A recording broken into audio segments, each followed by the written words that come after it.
I work 73 feet below St. Peter's Basilica, and my name is Mateo Reyes.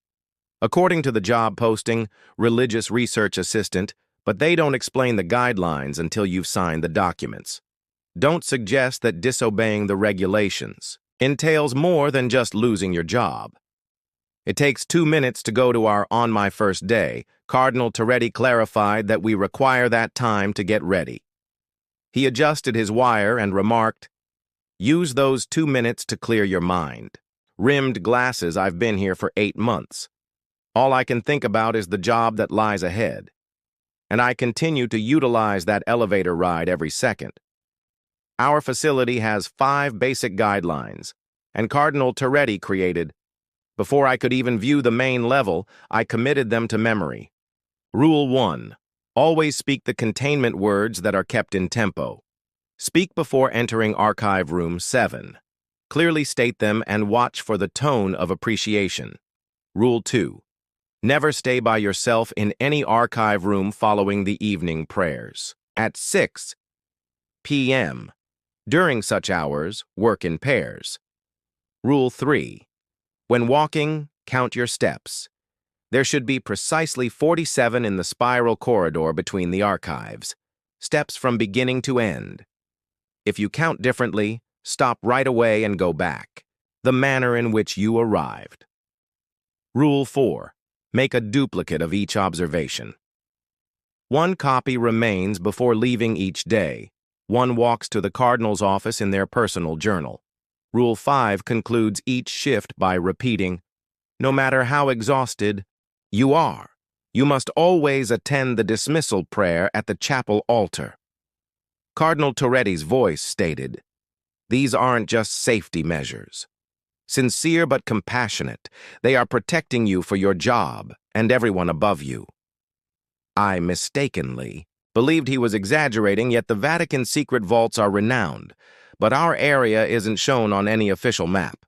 We use resources that were obtained from locations where the church I would want to forget about the old monasteries that abruptly closed and the convents where in one night all of the sisters disappeared. Families gave private donations, pleading with the church to remove them. Dr. Elena Vasquez, a Madrid-based linguist who has been here for 3 years, is my partner. She has steady hands and never raises concerns regarding why, when we picture some documents, the lights flicker.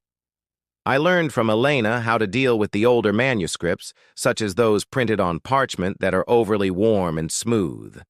During my 2nd week, she taught me that knowledge transforms you simply by acquiring it. We have regulations because they help us stay stable, even though the work itself is tiresome. Usually we translate, catalog, and digitize the cardinal checks twice. Every day we are asked if we have observed anything out of the ordinary. Usually the response is no, but occasionally on a Thursday, I finally realized why the rules were in place. Elena and I was documenting a collection from a Romanian convent that had disintegrated in Archive Room 5.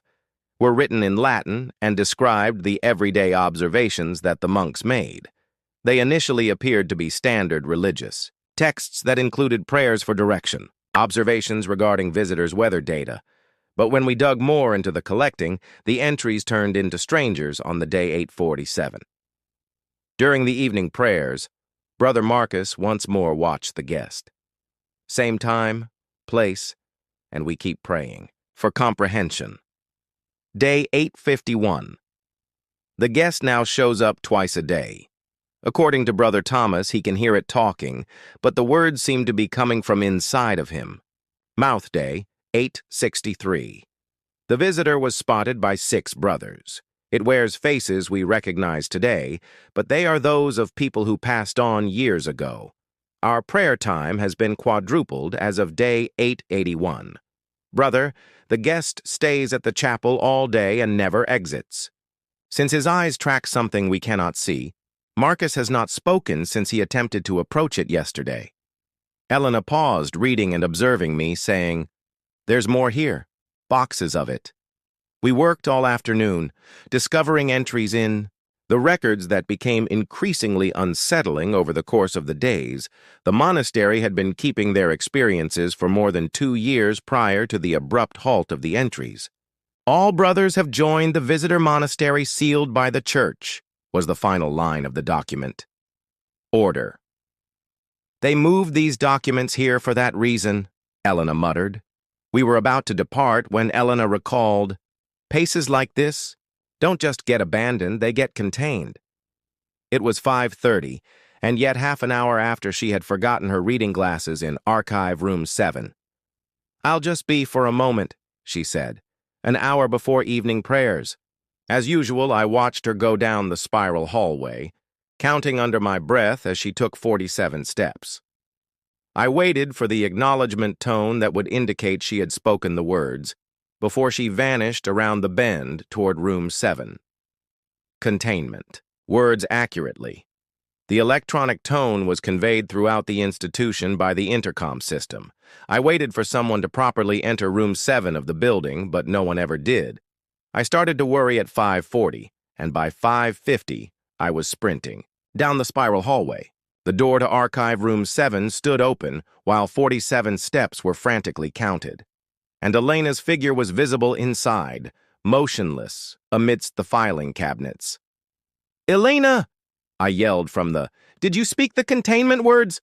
was asked in the doorway, but she did not respond. I spoke to them directly. "Custody in pace."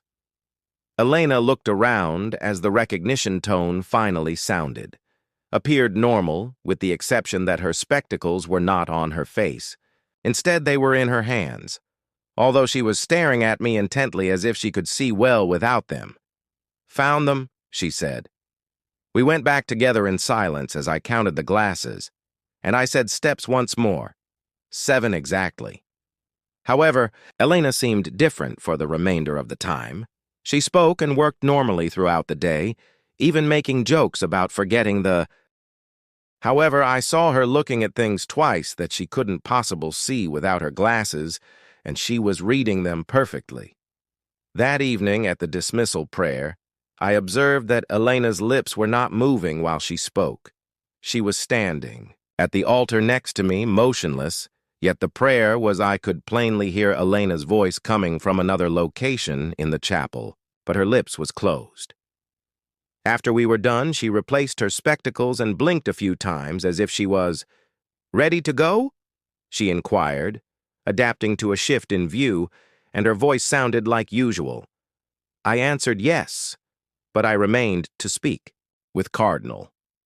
Toretti was revising the daily logs in his office when I spotted him. Cardinal looked up from his desk when I remarked, "I need to ask about Elena." Documentation. "What about Dr. Vasquez?" I informed him of the incident involving the missing tone in Archive Room 7. Cardinal Toretti listened without changing his expression when she mentioned that she didn't need her spectacles after that. Getting increasingly serious with every detail, he finally questioned, "Did she seem harmful?" "No, she seemed like herself. I didn't say she was aggressive or confused." Cardinal Toretti was largely silent for a while before opening a locked desk drawer and taking out a thick folder containing Elena's name. "Dr. Vasquez has been employed here for 3." He opened the folder and remarked slowly, "This isn't the first time she's forgotten the containment words." He shown to me dozens of incident reports, each of which detailed comparable incidents. Elena standing still in Archive Room 7 after entering without uttering the containment phrases. After that, she seemed normal, save for a few minor aspects that didn't quite fit. She doesn't recall any of them Cardinal Toretti's statements whenever she truly feels she spoke the words accurately, and if she learns a new skill that she doesn't appear to be aware of herself. I gazed at the reports. What's going on? Materials. In Room 7 of her archive come from a very particular kind of place. Stated locations where the line separating the observer and the observed became pliable. The purpose of the confinement words is not only to protect you, but also to keep you apart from what you're studying, Elena. He shut the folder and gave me a direct look. Outstanding researcher who is still essentially herself, but is gradually changing into someone else. The regulations can't completely stop the process, but they can slow it down. Why don't you move her or inform her of the situation? As the task here needs someone who can communicate with these, Elena is adjusting to the materials in a way that makes her special, and since disclosing them would maybe quicken the process. I felt as though the floor had moved when I walked out of his office. The 2-minute elevator ride to the surface went as planned, but I was thinking about Elena's voice the entire time, about her reading paperwork that she couldn't possibly see clearly anywhere else in the chapel. Over the course of the following few weeks, I observed Elena more intently. She carried on with her task as usual, but I saw that she had begun to anticipate inquiries. She was aware of when documents had particular kinds of content before I asked them, and twice when I asked her why she was writing in languages I was positive she didn't speak, she consistently gave me logical explanations, although she hardly ever brought it up. She had studied those languages in graduate school. She could tell from the document age and the source of any information they may contain. She had recently become proficient at reading my facial expressions. All reasonable responses were all likely accurate from her point of view, but I began focusing more on. I paid close attention to the acknowledgement tone system each time Elena entered Archive Room 7, and the tone arrived at the precise moment when it should be regular and clear till Elena and I worked on a new collection from a French convent yesterday. The resources explained a method that the nuns referred to as collaborative prayer. They were created to deal with spiritual issues that could not be resolved by individual prayer. The documents were intriguing and quite disturbing. The sisters had found that specific prayer combinations may have repercussions that went beyond mere spiritual solace. They could have an impact on distant events, and Learn shouldn't even be able to speak with those who passed away years ago. But the method needed several participants, and it altered them in unexpected ways. The subsequent records detailed sisters who were able to forecast the weather weeks ahead of time, who were aware of information concerning visiting priests that had not been disclosed, who participated in the Sister Margaret has started the evening prayers with the voices of the nuns who have passed away. Reading one entry, she says she doesn't realize that we speak the words before we say them. However, her voice came from 3 distinct places in the chapel during yesterday's evening prayer. The last document was a letter from the mother, who was in charge of the local bishop. The group prayer has been extremely successful. Our sisters we ask for quick help to transform into something new that serves God, but is not really human. As I translated this piece, Elena was reading behind me. When I was done, she remained silent for a while, although it's interesting that they considered it an issue. At last, she remarked, "You don't think they continued to serve God? And at their core, they remained themselves, simply become more efficient." Her tone drew my attention, and she was gazing at the page with a look I had never seen before. Acute focus, but not quite hunger. "Elena," I asked cautiously, "do you see something in the text that I couldn't see?" She blinked and gave me a look that said, "Remember saying the containment words when you went to get your glasses last month?" "Surprise? Of course I do. I'm just wondering how it works. Could you take me through it?" She paused, as she always does, knowing exactly what you said. "Why are you asking?" I gave an explanation rather than a direct response. Elena was left alone with the French documents while I checked something with Cardinal Toretti. When I discovered the cardinal was kneeling at the altar in the chapel, and I waited until he had completed his prayer before I went up to Cardinal and said, "I believe Elena's condition is." He stood slowly, his knees cracking, and I told him, "What have you seen?" Elena's response to the convent records about her assertion that increasing effectiveness wasn't undoubtedly an issue. Cardinal Toretti listened with the same grave demeanor he typically shown when speaking about Elena's predicament. He replied, "Show me the documents you were working on." We went back to Elena was still there in Archive Room 5, but she had stopped reading. As we got closer, I could see that she was writing with her pen, moving quickly and precisely across a piece of paper. Dr. Vasquez Cardinal Turretti stated that although she was transcribing text, it was not from any of the documents on our table. Elena looked up slowly, and her face was exactly like Cardinal's. Mateo, she showed us the translation job, and I was just taking notes. Paper. It was covered in her handwriting, but the text was in Latin, written in a style that matched the convent texts completely. The content described prayer strategies that weren't discussed in any of the materials we'd been working with. Where did this information come from? Cardinal Turretti inquired. Elena stared at the document with what seemed like real confusion. I'm not sure. I was reading about the collaborative prayer practices, and I started thinking about how they may be enhanced. I assume I was Cardinal Turretti, and I looked at each other as we worked out some thoughts that Elena had just written in detail. Instructions in medieval Latin for sophisticated spiritual practices that are in perfect harmony with centuries-old papers, and she believed she was merely taking notes for Vasquez the Cardinal, Doctor stated cautiously.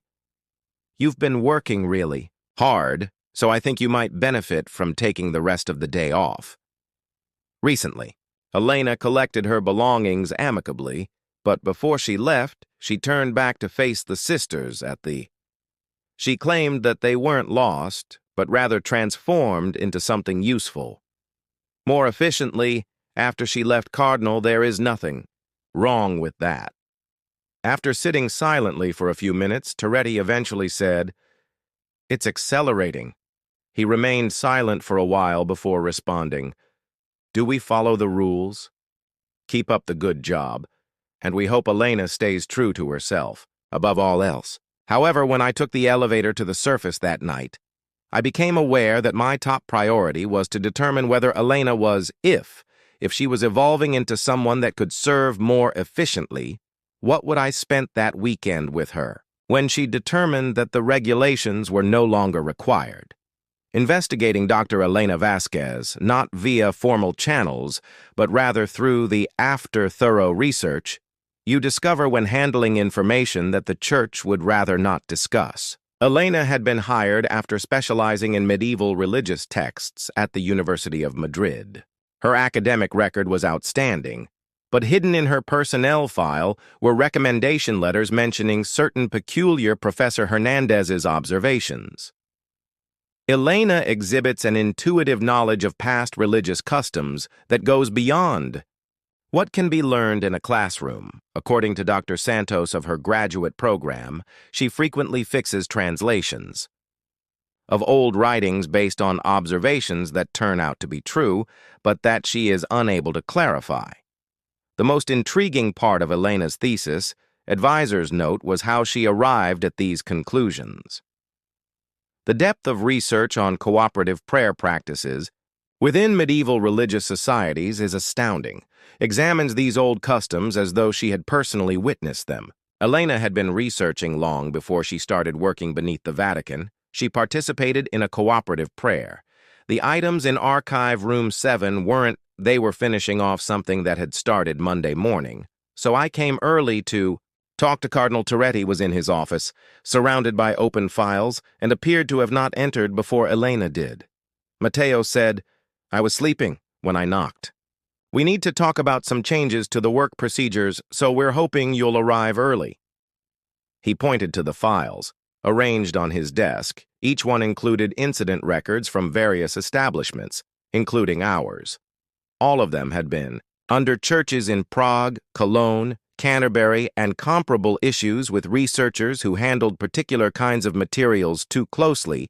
He stated that this isn't limited to this location, and that Elena isn't the only one experiencing it. According to reports, researchers who could read documents in languages they'd never heard before started to anticipate inquiries, investigated who spoke in other people's voices. In each instance, the impacted researchers stayed functional and appeared to be sincerely ignorant of their modifications. I inquired as to what had happened to them.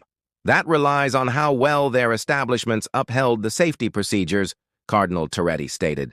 Some researchers were moved to other projects, while others paused, became long-term advisors for their facilities, providing useful resources for comprehending items that typically I reiterated that people couldn't safely study resources. He stated strongly that although there are still individuals, they now have a new purpose.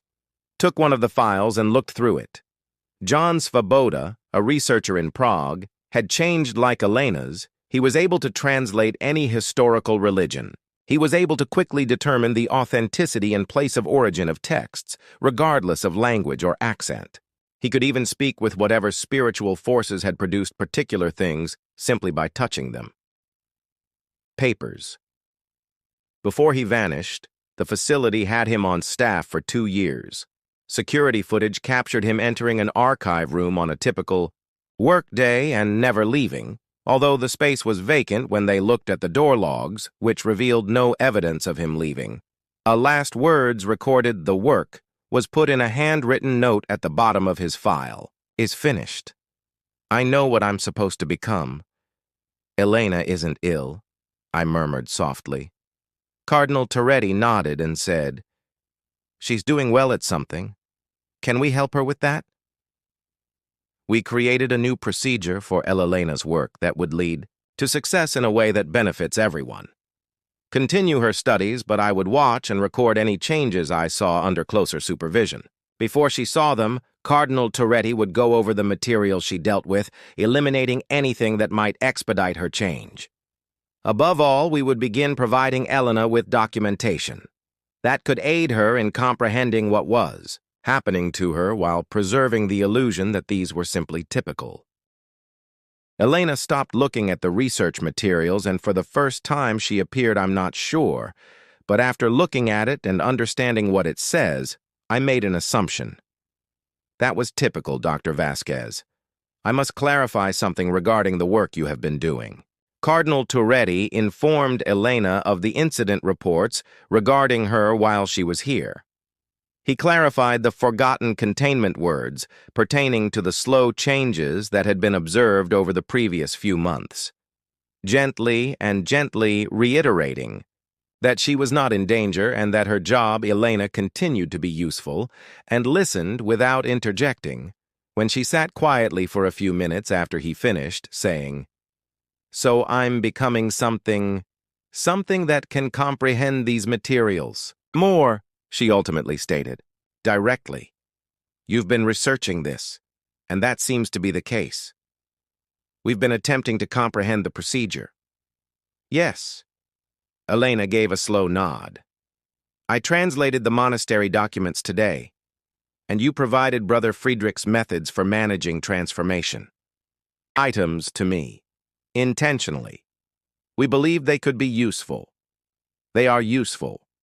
Elena claimed Friedrich was correct about preserving identity in the face of change, but he was incorrect about the final goal. She gazed at us both with an expression. That was both distinctively Elena and more I'm growing myself, she added, losing myself. The Elena who began working remains where she was 8 months ago, but she is now a part of something bigger that can more successfully fulfill the Church's mission. What mission exactly? Cardinal Toretti inquired about items that are unsafe for ordinary human consciousness to comprehend. Accessing spiritual entities that need a new type of communication gateway that allows the Church to profit while shielding people from information that could hurt them. With that understanding, she got up and proceeded to the window overlooking the main level of our facility. I can now more clearly see the items down there, she remarked. Determine which ones contain active spiritual forces and which are dangerous. I can hear the voices in Archive Room 7, and I can tell that some require special handling. Safely communicate with them. Elena grinned when I asked her to. She had always smiled warmly. The individuals who made those papers, they still have some connection to them. They wish to assist with the work, but they require a service provider. Cardinal Toretti and I provided a link between their reality and ours by exchanging a look, Elena. I asked if you were still there. But I'm also more than I was, she said confidently. I can do things that understand things that ordinary people are unable to comprehend, and I can accomplish it while staying essentially true to the principles and objectives I've always held dear," she said. "Whether you feel comfortable working with someone like me is the true question." After a prolonged period of silence, Cardinal Toretti stated, "Dr. Vasquez, would you be open to carrying on with your work here under altered procedures?" "What sort of changes?" "Increased supervision, greater documentation of your skills, and more open dialogue about what you're. For your safety as well as future safety, we must have a deeper understanding of this process. Researchers." "That seems reasonable," Elena said. "As long as I can continue the work, it feels more important now than it ever has." We returned to Archive Room 5 that afternoon and continued working on the German monastery documents. But the dynamic had changed completely. Elena was no longer just a colleague. She was a resource, a gateway to understanding materials that I couldn't safely access directly, and she was still Elena. She made the same jokes, had the same habits, showed the same care for accuracy and detail. But now she could also speak with the voices of dead monks, translate impossible languages, and identify spiritual dangers that I couldn't even perceive. Over the following weeks, Elena's abilities continued to develop, but more gradually than before. She learned to control them, rather than being controlled by them. She could choose when to access enhanced understanding and when to function as a normal human researcher. Most importantly, she remained anchored to her human identity and values. She still followed the rules, still ended each day, with the dismissal prayer, still showed up every morning ready to do good work. The facility became more effective than it had ever been. Elena could process dangerous materials, safely communicate with spiritual forces when necessary, and provide insights that would have taken normal researchers years to develop. But she was no longer completely human, and I once asked her if she missed the simplicity of being fully human. "But I don't miss the limitations. I can serve God and the people," she occasionally said. "Church more successfully now that I can shield individuals from dangers while still permitting crucial." She paused before continuing, saying, "Besides, you're more than just me changing, sensitive to spiritual influences than you were 8 months ago. Working here affects everyone just in different ways." She was right. I could feel things now that I couldn't feel before the presence of active spiritual forces in certain documents, the weight of accumulated prayers in the chapel, the difference between materials that were merely old and materials that were actually dangerous, but I was still fundamentally human. Elena had become something else, something better suited to the work we do, 73 FT beneath St. Peter's Basilica. The rules still apply, we still follow them carefully, but now I understand that they were never just about protecting us from the materials we study. They were about ensuring that when we change, as everyone who works here eventually changes, we change in ways that serve the right purposes. Elena serves those purposes now, and so do I. In my own way, the work continues. The materials are cataloged, interpreted, and comprehended. The church gains access to information that could be harmful in the wrong hands. And in the chapel each evening during the dismissal prayer, I listen to Elena's voice joining mine and the voices of others who came before us. All of us serving God in whatever form we've become. The elevator still takes 2 minutes to reach the surface. I still use that time to prepare myself for the world above, where people believe that research is safe and knowledge has no cost. But now I know better. Knowledge always has a cost. The question is whether you're willing to pay it in service of something greater than yourself. Elena paid that cost willingly, and looking at what she's become, I think she made the right choice. Some kinds of work require people who are willing to become more than human. The church has always known this. That's why facilities like ours exist, and why we have rules that are also prayers, because sometimes serving God means becoming something new,